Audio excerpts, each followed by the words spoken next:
G'day guys, it's Dan from Certified Energy Solutions here. Today we're here at Shanghai at the head office of Sigenergy. They've been very welcoming here and showing a very transparent process through the manufacturing floor. So we as installers can understand their product inside and out essentially, which is really refreshing as far as a manufacturer point of view. And obviously we've got Blake from Solaron, to my right. Blake here from Solaron Gippsland, located in Victoria, servicing all the Gippsland area, looking after solar installations, the battery installations, off-grid systems. Yeah, pretty much everything renewable energy. Yeah, and we've been together now for we're on our 6th day, 7th day? Yeah, 6 days. Days, touring around Shanghai through multiple manufacturers with Energy Spurt, which have been very graceful hosts, haven't they? Yes, they have. Absolutely phenomenal. Definitely looked after us. Yeah, so if you're an installer or a retailer looking for a really good dedicated supplier, Energy Spurt, Gavin and Patrick. Yep. Yeah, phenomenal guys, as well as their support staff too. Yeah, exactly. Really good guys. So essentially what we do exactly the same as Blake. We're off-grid, certified. We do hybrid installation, standard solar, anything renewable, and we look after the southeast Queensland in that region. And we've got our legend here, Mr. Pradeep. So Pradeep is the head technical advisor for Sigenergy in Australia. Do a bit of an intro, mate. Thanks, Dan. Hi, Blake. Hi, everyone. I'm Pradeep Anasuri. I'm one of the product and solutions managers based in Australia. I'm responsible for Australia and New Zealand regions. It's great to have support from great retailers such as yourself, Dan, Certified Energy Solutions, and Blake, Solaron.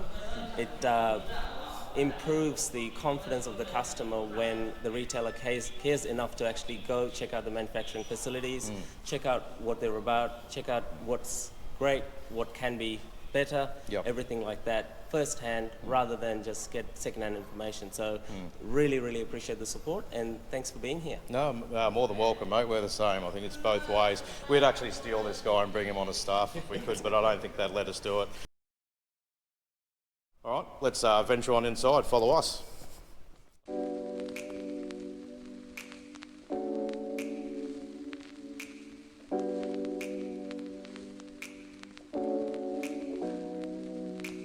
Yeah, we get to robe up again. Yeah, and we can go through the decompression chamber. Thanks, mate. All right.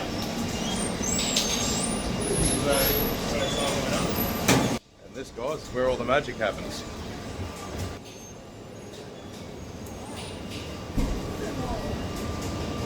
Just for reference, we've been to, this is the 3rd manufacturer now in China. And most of them will not let you see the production line or the process. It's really impressive stuff.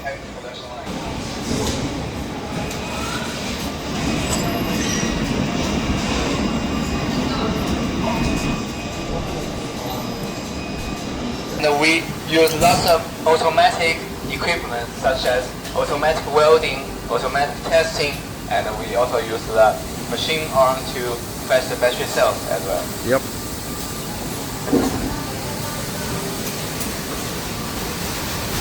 Amazing, isn't it? Phenomenal. There you go, all the cattle batteries. Yeah, so as you can see, this is the beginning of our production lines.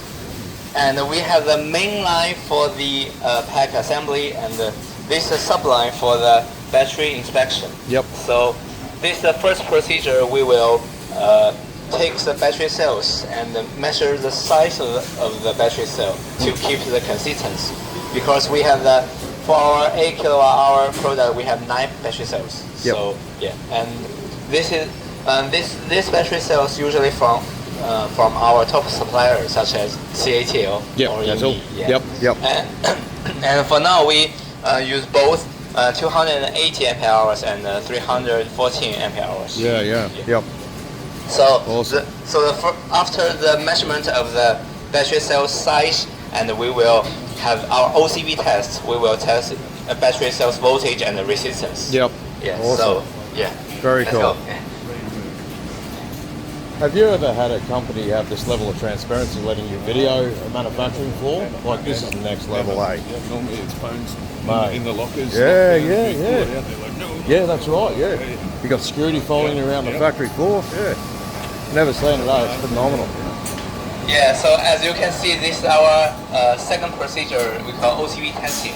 So we will measure each battery cell's voltage and the resistance. We need to keep each battery cell has at least 3.2 volts so that we can ensure each battery cell's capacity.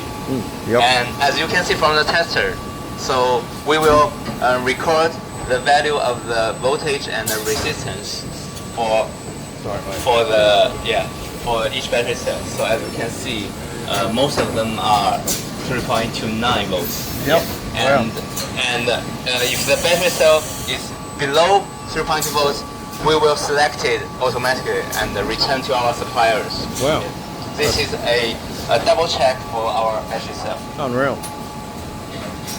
And after the qualified battery cells are flowed into lines, and we will stick the thermal pad between the battery cell, and it concludes the air gel inside. So the thermal pad, the function is to isolate heat. And when temperature is very high, it will become very hot. So it can isolate heat. Yeah, wow. So this is our fire safety measures. Yep.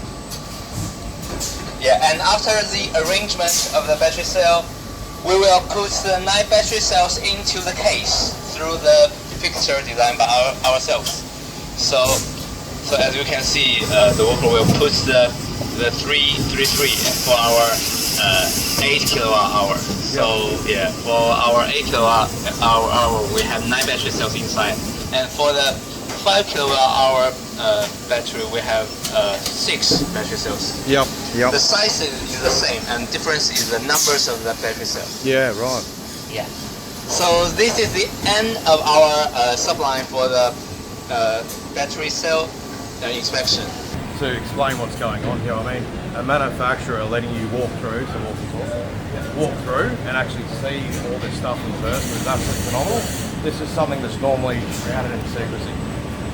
It is made by the aluminum alloy, so it can resist in erosion area and have a very great performance. For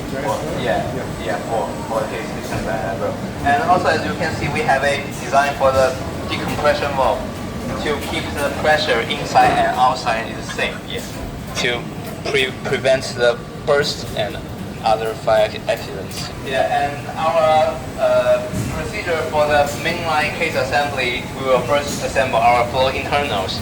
So each pack has 2 terminals so that we can link the pack directly instead of using other cables and wires.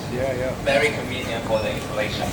And then we will assemble our DC modules, also the most important component for the pack. So you can take it as an optimizer. So it can increase the voltage from 220 up to 800 volts. So during the increasing of the voltage, we can keep very high efficiency. And then this is our the cell loading. So we will put the 9 battery cells into the case. And then we will do a pre-pressure. Because during the charge and discharge, the battery cell may be expanded. Because of the heat. So we will limit the expansion of the battery cell with a pre-pressure about 150 kilogram. To limit the expansion of the battery cell. So this measure also can increase the lifetime of the battery cell as well. Circle rate.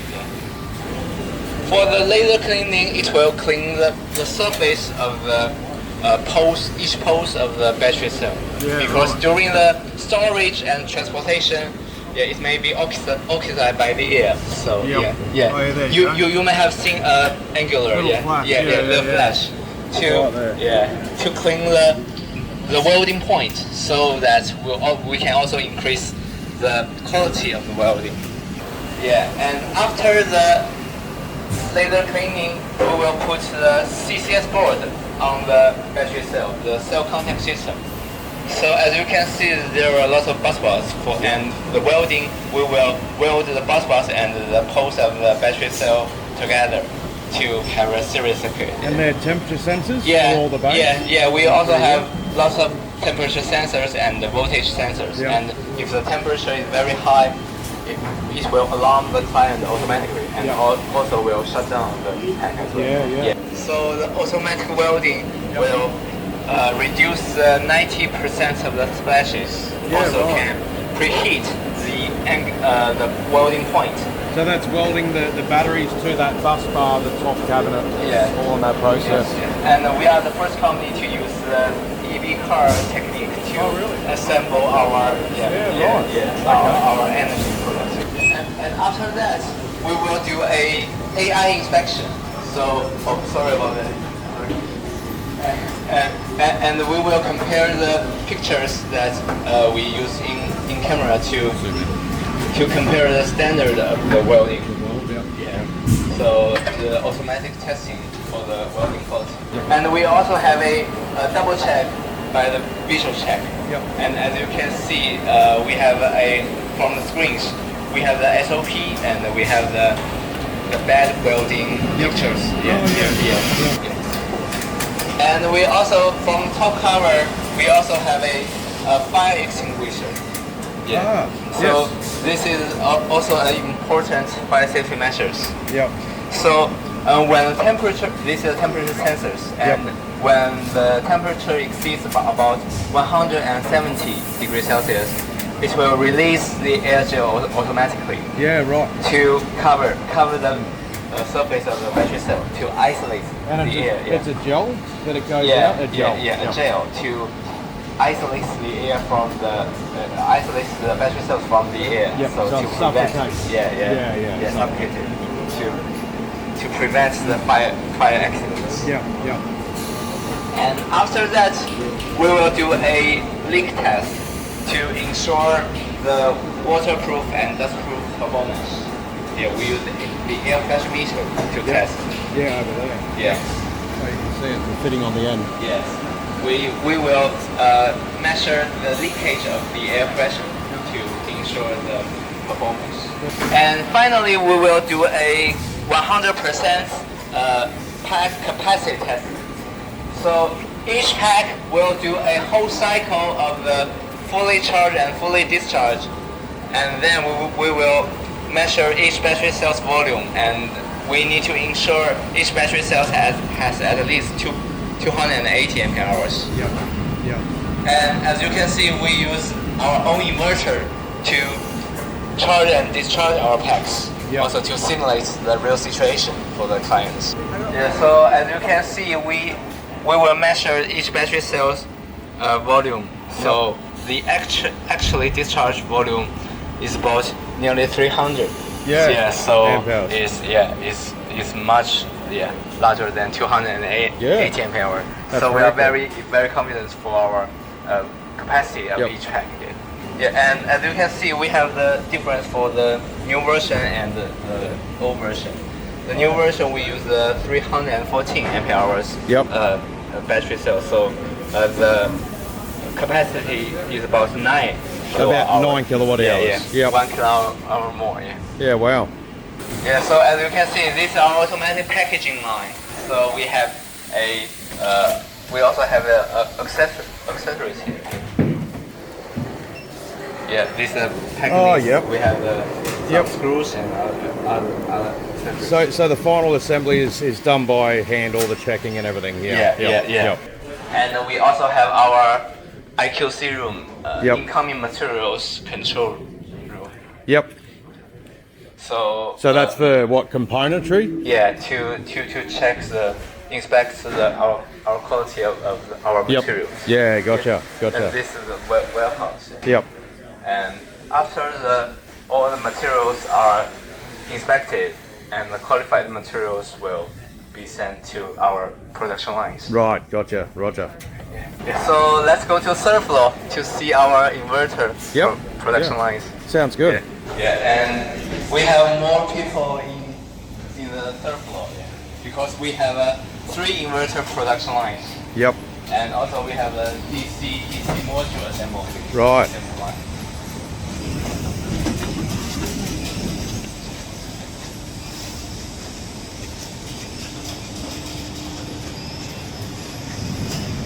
So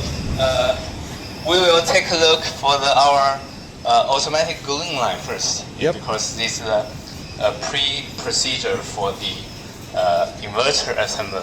Yep. So yeah, this is the after gluing part, and this the automatic gluing line is also designed by ourselves here. And as you can see, this is the after gluing. Then these inductors has been filled with the thermal paste. Yeah, right. Yeah, as you can see, the gray one. Yeah. Yeah. And the function of the gluing is to let the critical components of the inverter, such as the inductors, Yep. can dissipate the heat through the thermal paste Right. and to the case, to our fans. So this Awesome. will also can increase the lifetime of the inverters. Yep. So that we can have a very long-term guarantee, quality guarantee. Yeah. Yeah, so as you can see, for our automatic gluing line, we have only two works are enough. Yeah.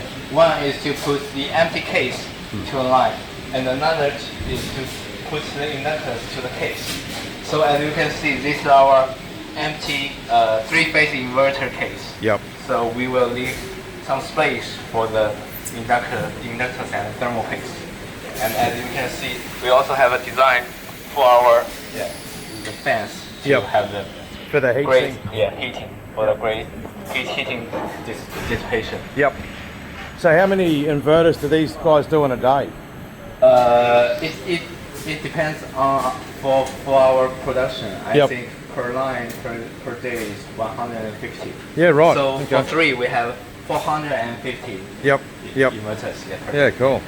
And we also use our automatic gluing machine to fill in the glue. Yeah. And we use the software to control the amount of the thermal paste, also the speed as well, the precision. Yep. And we also add a vacuum system to dissolve the air bubbles inside of the thermal paste. Because Oh, right. yeah, for some products, if there has some bubbles inside, it may become very noisy. Yeah, yep. And no contact because the fan works harder. Yeah. So yep. we need to eliminate the air bubbles inside of the thermal paste. Wow. Yeah, and finally we will do a solidification of our glues. We use the 80 degrees Celsius to solidify. To bake it. Yep. Yeah. And after the gluing is finished, we will send to our production lines. As you can see, we have three lines. Yeah. And this line is for the single phase inverter. So as you can Right. see, there are less inductors. And Yeah, so just instead of two across, yeah. Yes. And this is the assemble for our inverters. So we will assemble the PV terminals first. Stick with this guy. Yeah, and then we will assemble our power board. Oh, And, this is the power board. you can take a look. Yeah, the power board is to Look at the size of that. transfer the Oh, wow. DC to AC or to DC, from Wow. the solar panel. Yeah, and after that we will do the assembly for the DC switch as well, and for other components. And as you can see, this is also the floating terminals to Oh, yeah. link directly to the packs. In between the batteries and Yeah, inverters. yeah, so that the inverter can control the BMS and the EMS. Yeah. Yep. And after the assembly of our inverters, we will have the testing, such as hypo test, safety test, and a leak test as well. Yeah, and after the first round of testing, we will send all the inverters to our aging room to have the burning testing. Yeah, right. So we will send, all the inverters we will send to the burning room. Yeah, we can go in. Yep. Yeah, and we have a 45 degrees Celsius. Oi. Hey, it's Queensland weather. This is our weather at home. Yeah. Yeah. Yeah, to simulate Nah.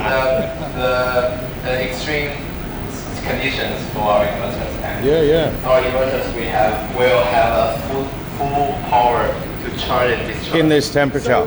How long do they run at 45 degrees for testing? Usually for our new products, we have 2 days, 48 2 hours. days. Yeah. Wow. So we will have very strict test conditions.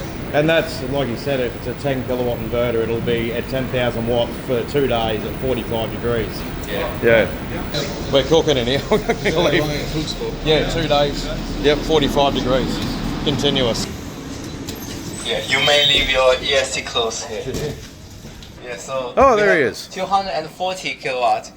Yeah, and we also have a 432 Wow. hours for the storage. How you going, Pradeep? Hey, Say Dan. hello. Yeah. Hello, everyone. So this is fine to install like this. Yeah. Yeah, the IP66. I know, but the Yeah. direct sunlight. Yeah, I know. Yeah, and this solar plant has been running for nearly 2 years. Yep. And Yep. also suffered a very strong typhoon, hurricanes. And what about like the heat? So obviously you test them up to 45 degrees for 2 days Yeah. at max power. Does it degrade in output with the higher temperatures, a really hot day? Do you see a performance drop? Actually, we also can keep very high efficient and power. Yep. It's not depend on the temperatures. Oh, okay, right. So the temperature doesn't affect it. Yeah. Oh, there you go. And Straight from this is Sigenergy. also- So these are the new hybrid inverters that are going to be coming to Australia. Absolutely awesome. So very slimline units. Little gateway in between them. Obviously, they have different sizes. So look at the footprint of that. That's a beautiful looking product. So Peter, when are we going to see the slimline inverters in Australia? Pretty soon. About 3 to 4 months. 3 to 4 months. Yeah. Yeah, that's 3 to 4 Depends on months. CEC listed. Yeah. So CEC, so everyone start yelling at the CEC. All right. for me. This is not good for you. All right.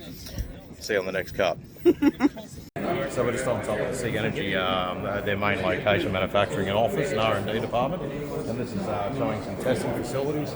They run their inverters and battery systems through. So this is obviously simulating 55 degree with a high humidity content running through the system with the unit operating at full punch. So they're putting on some critical stress testing. And we've got humidity testing over here. Where you can see the system's operating nicely. It's sitting in a puddle of water. It's really quite wet in there, so perfect for Queensland weather simulation for temps and also precipitation. So there you go, so precipitation. There you go, pretty cool stuff.